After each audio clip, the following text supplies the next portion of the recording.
Chicken fry, त्याच्यासाठी मी एक छोटा कांदा तेलात छान परतून घेतला आहे. थोडंसं वाटण टाकूया.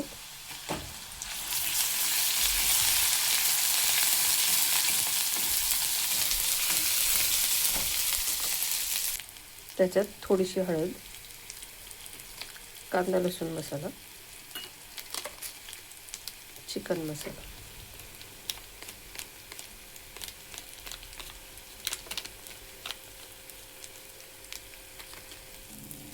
लाल तिखट, वाटण व्यवस्थित परतून घेतले. आता त्याच्यात आपण चिकन टाकूयात.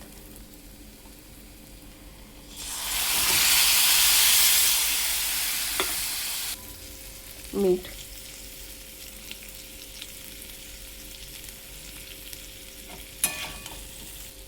दोन मिनिटं ते झाकून ठेवूयात. त्याच्यात आता कोथिंबीर टाकूयात.